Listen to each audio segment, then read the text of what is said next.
d'argent? Bien sûr que non. Mais j'ai des grands projets à discuter. Je vous en parlerai plus tard. Oui, le commissaire Berthomieux m'a informé que Jeanne était retenue pendant 48 heures. Après, elle risque d'être incarcérée et puis jugée. C'est abominable, effroyable. Comment a-t-elle pu? Ma chérie, tu ne nous proposes pas un petit apéritif? Tu veux déjà un apéritif à cette heure-là? À cette heure-là, ça va. Il est 11h30. C'est mon heure. Du guignolet, ça te va? Tout me va. Ouais, c'est vrai qu'un bon remontant sera bienvenu. Oui. Tu le veux avec ou sans glaçon? Jamais ça altère le goût. Méfie-toi, Sabine, je trouve que tu as une fâcheuse tendance depuis un certain temps à lever un peu le coude. Hein. Pas remarqué. Oh, tu es bien la seule. Tu veux tout savoir? Eh bien voilà. Ta sœur a un problème de constitution physique. Son corps réclame une quantité d'eau supérieure à la majorité de ses concitoyens. Et pas seulement en eau. Ah oui, et comment tu te soignes? À l'appellation contrôlée. Tant plaisante. C'est vrai que depuis un petit moment, j'ai un peu le vague à l'âme. J'ai la nostalgie tristounette. Alors, je bois un petit peu plus, ça me rend un peu moins cafardeuse.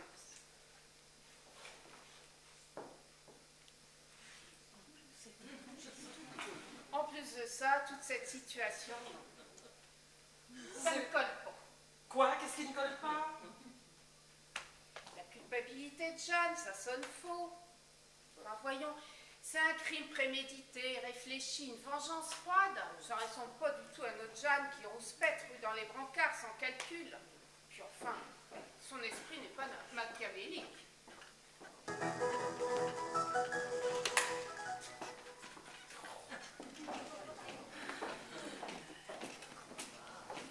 Bon, mesdames, il va falloir passer à l'offensive. Alors, je crois que j'ai beaucoup réfléchi. Je pense avoir trouvé la solution. Allez, je me dévoue. Je vais vamper Oscar. Non, parce que vous comprenez, il faut absolument qu'on lui tire les verres du nez pour savoir ce qui peut advenir de Jeanne. Oui, eh bien moi, je suis plutôt pour constituer un comité de soutien. Et lancer une pétition pour une libération immédiate de notre sœur. Qu'en pensez-vous? C'est sûr que l'immense aura de sympathie que dégage notre sœur ne peut que nous aider. Bon, alors je fais quoi, moi? Oscar, je le vampe ou je le vampe pas? Hein? Parce que moi, je peux vous le rétamer en 2 battements de cils. Tu sais, Dorothée, que parfois, t'es franchement fatigante. Ça doit être Valentini, le voisin. Je lui ai promis 2 Batavia. Oh, j'espère que Jeanne n'aura pas passé une trop mauvaise nuit. En fait, c'est pas le voisin, c'est le commissaire Berthomieux. Oh, sympa. T'as troqué 2 Batavia contre un panier à salade. Bonjour, mesdames.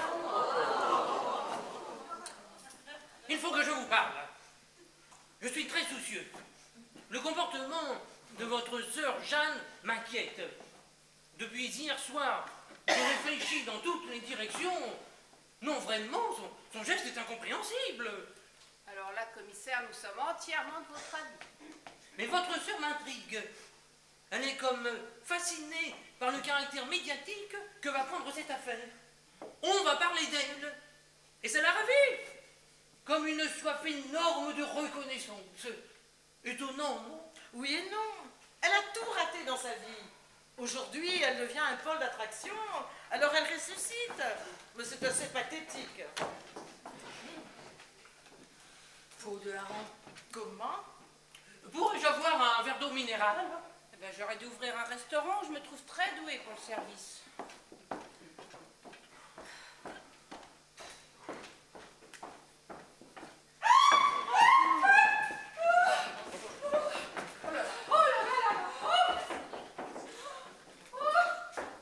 C'est notre amie la sourisette.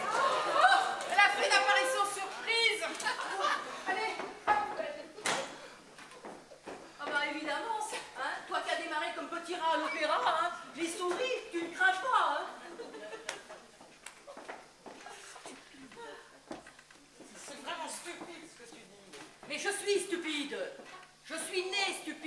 J'ai grandi, stupide.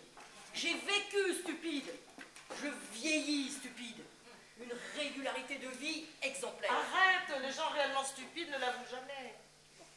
Écoutez, quand vous aurez fini avec vos petites réflexions puériles, commissaire, ce que nous voulions vous dire, c'est que l'existence de Jeanne est une véritable déroute, et ceci depuis sa plus tendre enfance. Mais j'avais parfaitement compris le sens de vos propos. Ne vous méprenez pas, commissaire, j'affectionne énormément ma sœur Jeanne, malgré tous ses immenses défauts. Mais on ne s'y trompe pas. Et pourtant, une étrange idée m'a traversé l'esprit. Je me suis demandé si Jeanne ne s'était pas sacrifiée. Que voulez-vous dire? Eh bien, elle se serait accusée pour protéger l'une d'entre vous. Ça n'a aucun sens. Ben, je m'interroge. Ne joue-t-elle pas à un double jeu? Car, il faut bien l'avouer, la famille Martin est composée de fieffées menteuses. Mais vous nous insultez? Et de quel droit? Mais vous avez des preuves? Alors ça vide mon frigidaire et ça dénigre mon entourage. Stop! Ça suffit! Continuez, continuez! Et je vous embarque toutes pour injure à un représentant de la loi dans l'exercice de ses fonctions. Vous commencez à m'échauffer les oreilles. Je ne vous le cache pas. Oui. Ah, c'est toi, Jérôme. Mais non, pas du tout. Mais pas du tout. Mais jamais quand c'est toi, tu le sais.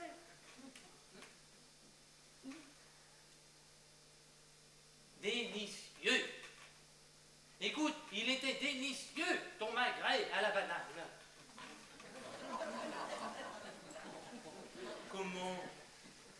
Comment j'ai mis beaucoup de temps à le manger, mais je savourais. Gros ballon. Rondelle après rondelle.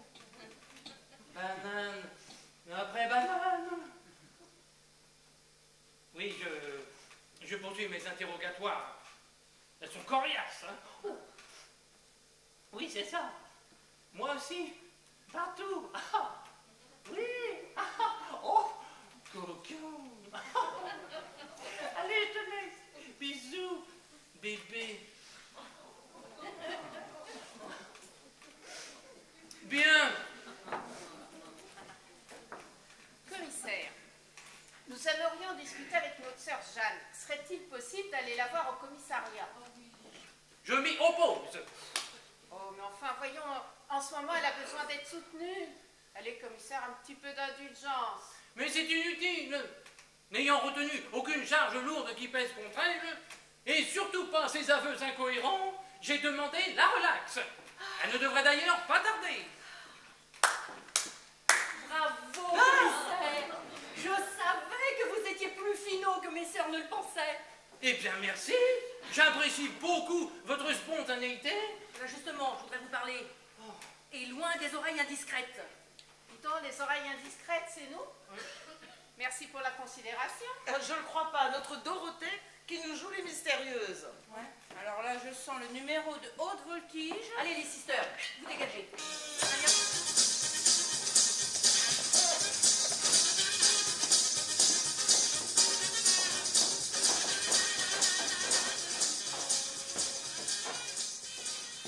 Oui, alors si vous pouvez faire court, hein, ça m'arrangerait. Hein. Alors voilà, monsieur Oscar. J'ai une confession douloureuse à vous faire. Je ne suis plus vierge. Enfin, je ne suis plus vierge, faut pas exagérer quand même. Parce que je voulais vous dire, c'est que j'ai un casier judiciaire. Vous? Bah oui, moi. J'ai été emprisonnée pour détournement de mineurs. Attendez. Vous? Bah oui, toujours moi. Mais bon, en fait de mineurs, il s'agissait plutôt d'un homme de 35 ans. Oui, bah un faux mineur, quoi. Ah non, un vrai mineur. Il piochait le charbon dans une mine dans le Nord. Oh! Mais c'est pas pareil. Oh là là là là. Une passion dévorante. Ah, j'étais très accro. Ah, quel homme. Mais quel salaud. Il était marié, 4 gosses, et moi ça je ne savais pas. Alors vous parlez d'une sacrée désillusion, hein. Non mais attendez, mais où voulez-vous en venir exactement? Mais attendez. Sa femme avait deux frères avocats, alors vous comprenez bien qu'ils m'ont chargé un maximum, hein. Alors moi, avec mon histoire de mineur de fond, Eh bien, qu'est-ce que vous voulez? J'ai écopé de 8 jours de tôle. Mais quand je suis sortie, j'ai pris une grande décision. Tirer un trait définitif sur l'amour. Non, mais ça va pas la tête, non? Eh oh, non, non, non, plus de charbon chez moi. J'ai fait installer le chauffage au gaz. Vous voulez que je vous dise? Je ne crois pas un mot à votre histoire rocambolesque. Alors maintenant, vous stoppez les déblocages, on revient à la réalité. Vous devez être un chien. Enfin, dans l'horoscope chinois, à 100 ans, hein, parce que, dis donc, vous avez du flair, hein. Du flair. Et un bureau de renseignement particulièrement efficace. Et puisque vous avez sollicité un tête-à-tête, j'ai quelques questions à vous poser. Votre mari est mort tragiquement, n'est-ce pas? Albert? Ah oui, pourquoi? Il s'est noyé dans un lac, vous veniez de pique-niquer. Oui, mais enfin, moi, l'eau ne me tentait pas, alors je suis restée bouquinée sur la berge, hein. Toute seule, je le sais, j'ai lu le rapport. Tout de même, la mort de votre époux est assez étrange. Ah non? Albert a été victime d'une hydrocution, mais alors foudroyante. Pourtant, la déclaration du médecin légiste laisse planer le doute. Ah non, pas du tout. Sa mort est totalement accidentelle. Une autopsie du corps a révélé des faits troublants. Il semblerait que votre mari ait avalé une quantité impressionnante d'alcool. Ah oui, mais alors ça, c'était sa faiblesse, hein. Alors, le rouge, le rosé, le blanc, Albert hésitait tout le temps. Et puis finalement, ben, il goûtait aux trois. Vous savez, c'est très risqué de boire beaucoup, puis de se baigner sous un soleil de plomb. Vous n'avez pas tenté de le dissuader? Ah si. Non. Mais ben, si, mais c'est loin tout ça. Moi, je m'en rappelle pas, mais enfin, probablement. De toute façon, plus têtu qu'Albert, tu meurs. Voilà. Mais tout de même, une femme attentive lui aurait retiré les bouteilles de vin. Hein, comme c'est facile, hein, de donner des leçons. 10 jours auparavant, votre mari a eu un accident de voiture. Les freins n'ont plus fonctionné, je crois. Non mais dis donc, mais vous m'accusez d'avoir traficoté les freins de la voiture? Mais sa voiture, vous l'aviez utilisée dans la matinée? Sa voiture, notre voiture, hein? Oui, j'ai utilisé la voiture. Je suis allée chez un ami guide forestier pour acheter des champignons. Ah! L'épisode des champignons, parlons-en. Votre mari a eu une belle intoxication alimentaire le lendemain midi. Votre fricassé n'aurait pas été mélangé avec des vénéneux par hasard. Non mais vous êtes fou? Mais c'est de la diffamation pure. Mais avouez tout de même que ces faits qui se suivent sont pour le moins déroutants. 2 incidents insolites ont précédé un décès brutal. Vous n'avez pas le droit de m'accuser. Albert est mort, et c'est la faute à personne. Voilà. Il avait trahi votre confiance avec son aventure pour Irma Santos. Vous vous êtes vengé. Je ne suis pas une meurtrière. Votre conduite est ignoble. Vous cherchez à me déstabiliser, là. Avouez. Oui, j'avoue que vous me décevez profondément. Oh, le vilain monsieur Oscar. Oh, et voilà. Oh. Sale flic. Je préfère n'avoir rien entendu.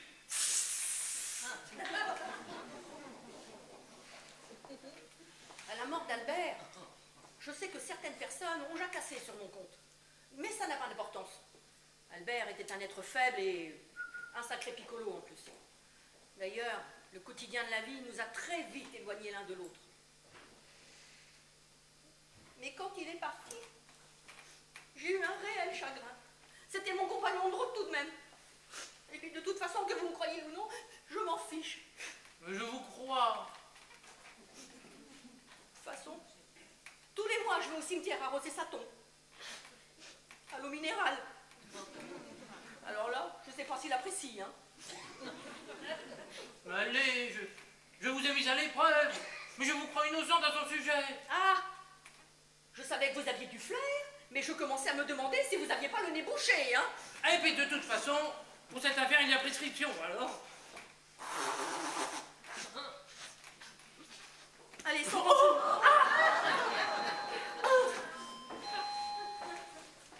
Alors voilà. Quel plaisir de te revoir.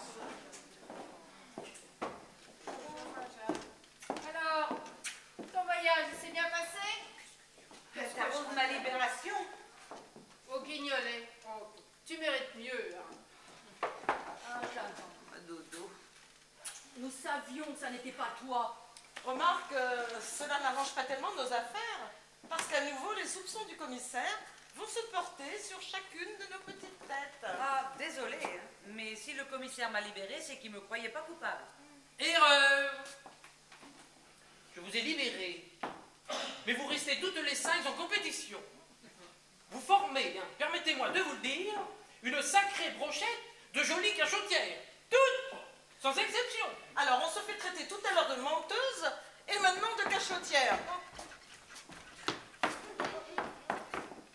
Puisque vous prenez la parole, si vous nous parliez un peu de votre futur héritage. Vous avez été reçu discrètement par le notaire. Que vous a-t-il révélé? Cela ne regarde que moi. Allons, allons, un petit effort. Eh bien, j'hérite de 300 000 euros. Oui, oui, enfin, de 30 000 euros. Eh, Oui, de 3 000 euros. voilà.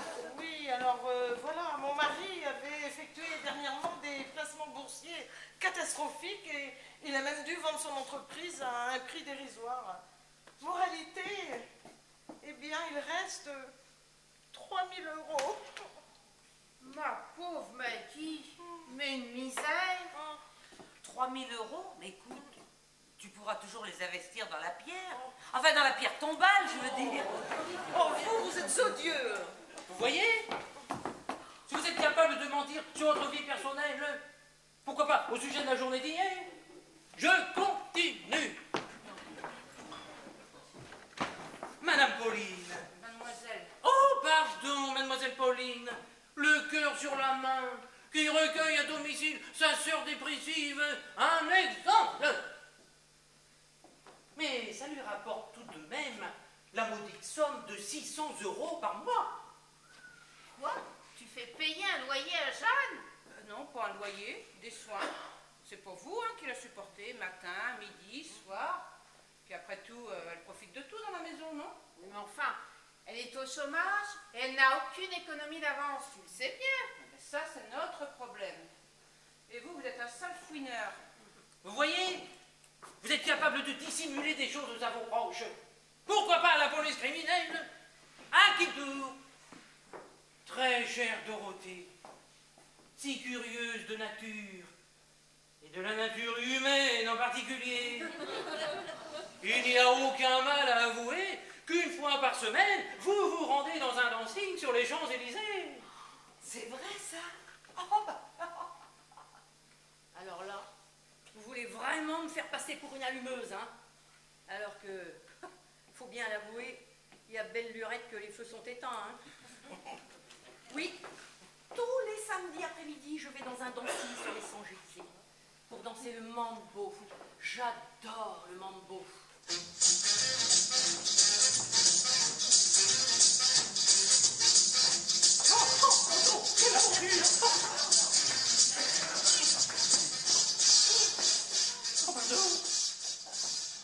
Voilà, j'y trouve d'ailleurs quelques charmants messieurs pour m'entraîner sur la piste.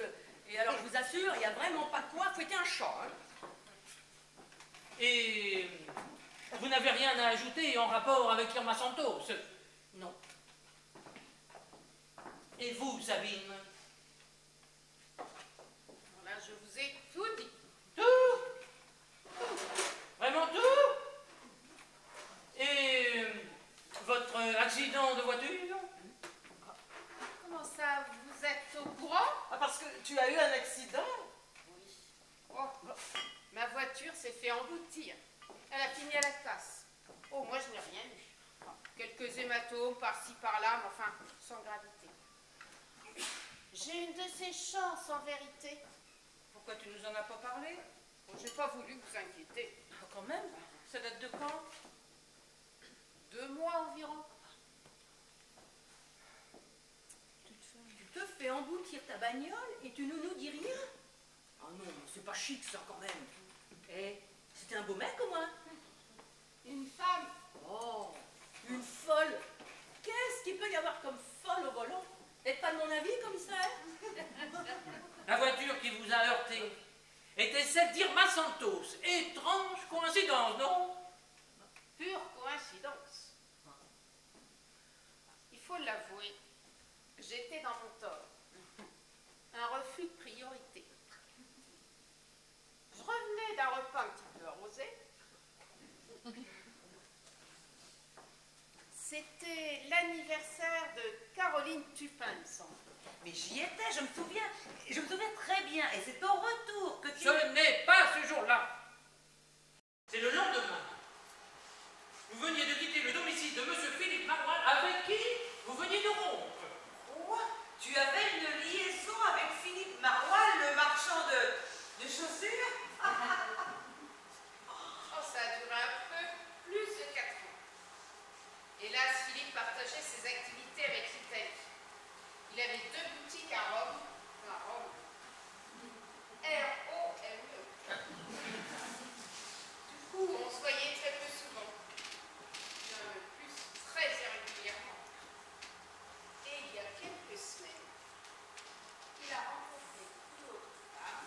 Oh là là, ces Italiennes, elles ont toutes les audaces. Il y en a une au champ, je vous raconterai plus tard. Mais tout de même, Sabine, j'aurais pu nous mettre au courant de ton histoire d'amour.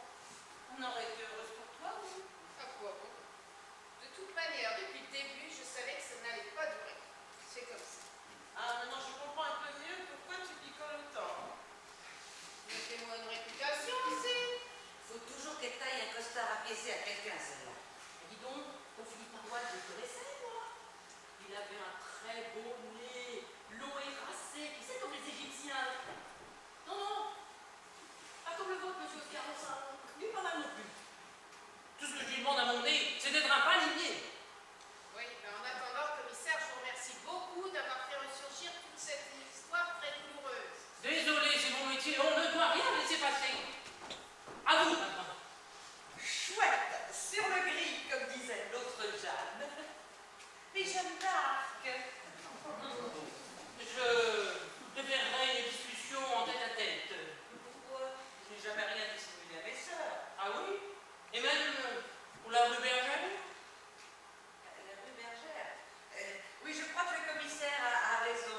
Il y a du ménage à faire dans les autres pièces et vous ne serez pas trop de cas, à mon avis. Hein. Excellente initiative. Allez, les filles, je vous distribuerai les tâches. Allez.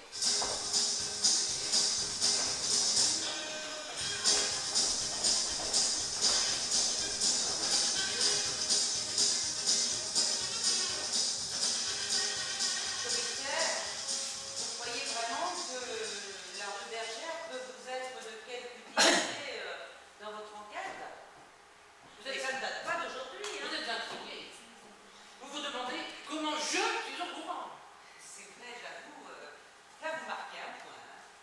Mais je ne rougis pas de mon passé. La propriétaire de la pension des Lilas me rémunérait très correctement. Hein. Mais comment l'avez-vous appris? Vous ne devinez pas? Une descente de police? Non, je n'en ai jamais vu. Comme client alors? Mais je le voyais Ah mais ça c'est la meilleure! Je servais simplement les rafraîchissements en chambre pour cette demoiselle. Pour me remarquer, il fallait vraiment... je te trouvais si craquante, si croquante. Mais comment ça je portais à l'époque une tenue très stricte et très classique? Tu n'as jamais eu de proposition? Ah mais si, des tas, évidemment. L'interdit, ça excite toujours. Mais lorsque je montais avec mes boissons, on ne consommait que mes boissons. Mais je te regardais, je t'observais, je te trouvais bien plus sexy que la majorité des filles. Ah mais moi aussi. Un jour, j'ai un peu honte, un jour, je t'ai même apporté du lilas. Ah, c'était toi. Ah, je n'ai jamais pu oublier cette touchante et délicate attention, découvrant par là même que je faisais de l'allergie au lilas coupé. 15 jours de rhume, je me suis payée. J'ai conservé de toi un souvenir intense dans ma mémoire. Ah, mais pourtant, je ne suis restée chez Madame Bérangère qu'à peine 6 mois. Après, elle a fermé. De toute façon, tôt ou tard, on lui aurait bouclé son lieu. Et à la place, maintenant, trône un hôtel 3 étoiles très respectable. Hein. Et au fait, tu avais les cheveux plus longs à l'époque. Oui, c'est exact. Ah, Oui, c'est drôle quand même de se retrouver dans des circonstances pareilles. Et tu es mariée? Eh bien, vois-tu, à l'époque, je me cherchais. Et aujourd'hui, comment te dire, je me suis trouvé, vois-tu, enfin différemment. Ah oui, je vois. Ah mais c'est pas perdu pour tout le monde. Oh, mais on s'est revus quelques années plus tard. Mais si. Et Oscar, c'est pas ton vrai prénom. C'est le second. Ah. On m'a baptisé Gabin. On le trouve même sur le calendrier. Ma mère, Raphaël du comédien. Mais bon, tout le monde se foutait de moi. Alors en second, ma pièce d'identité mentionne Oscar. Gabin. Oscar. César. Véridique. Je suis découvert de pellicule. Et dis donc, ça ne doit pas être très fréquent de rire lors d'une enquête policière. Hein? Jamais. Vous avez raison, nous faisons un peu trop diversion. Mais est-ce que tu te souviens où le hasard nous a permis de nous retrouver à nouveau? Dans les fouilles dans ta petite tête. Mais non, je ne vois pas. Et si le jour de mon mariage, nous nous rendions dans la mairie du 18e arrondissement. Alors moi j'étais dans une robe blanche, immaculée, une voilette sur les yeux, et qui je vois réglant un problème de circulation, oui toi. Mais alors une image très furtive. Hein. Mais je ne pouvais pas te reconnaître, voyons. Tu étais tout tendu. Oui, mais en tout cas, ce jour-là, j'aurais mieux fait de te regarder plus longtemps et de rater toutes les marches du perron. Ça m'aurait évité la plus belle connerie de ma vie. Oh non, c'est beau. Non, stop. Bien, stop. Oh. Après cette intermède sentimental, dirons-nous, je vais reprendre mes questions. Mais pourquoi Irma Santos ne se serait pas suicidée? C'est vrai, vous n'en parlez pas. Après tout, un papier griffonné dans la main, ça ne constitue pas une preuve tangible. Bah, une femme abattue de 2 balles dans le bas du crâne sur l'arrière. Vous imaginez la gymnastique pour se supprimer soi-même? Mais non, lorsqu'on attente à sa vie, on se tue toujours de face, vous voyez, c'est plus pratique. Oui, bon, bah, vos soeurs doivent s'impatienter. Oui, voilà. Allô? Tu as trouvé un agenda dans un tiroir de commode? Mais écoute, c'est excellent, ça. Eh bien, tu l'épluches et tu me tiens au courant. Oui, c'est ça, entendu. À plus tard. Commissaire, vous comptez nous harceler encore longtemps? Ah, parce que vous appelez ça du harcèlement. Vous savez, j'ai des collègues à la brigade qui ont des pratiques bien plus radicales. Par exemple, ils tapent avec des bottins sur la tête des gens. C'est affreusement douloureux. Mais ça ne laisse aucune trace, c'est très pratique. Ils tapent même sur les femmes? Bah, une femme ou un homme, lorsqu'une accusation lourde plane sur la personne. Mais alors vous allez nous taper sur la tête avec des bottins? Mais non, ça m'étonnerait, je n'en possède pas. Mais non, ce genre de procédé est utilisé uniquement contre des voyous d'envergure. Vous êtes de délicieuses femmes honorables. À part une, bien sûr. Et puis, vous voyez bien comment je procède, hein. Je suis un diplomate. Un diplomate avec ses quarts d'heure de bavure. Un ex-sentimental. Mais surtout un stratège. Méfiez-vous. Nous sommes enfermés à domicile. Il faudrait quand même que vous sachiez que chacune d'entre nous avons nos activités respectives. Oui, bon, bah d'accord, j'ai compris. Eh bien, dans ce cas, je vous propose de nous retrouver demain matin à 9h. À 9h, mais chez moi? Comme point de chute. Comme point de chute, mais ça doit faire mal, ça, non? Et vous allez recommencer à nous poser des questions, et encore des questions. Mais j'apporterai les croissants, vous verrez, ça sera plus convivial. Les croissants et les menottes. Ah, parce que vous comptez procéder à une arrestation? 1, 2 ou plus. Il y a peut-être eu complicité. Alors là, vous faites complètement fausse route, commissaire. Il vous est pas venu un seul instant à l'idée que les 5 sœurs Matin pouvaient être complètement étrangères à ce crime?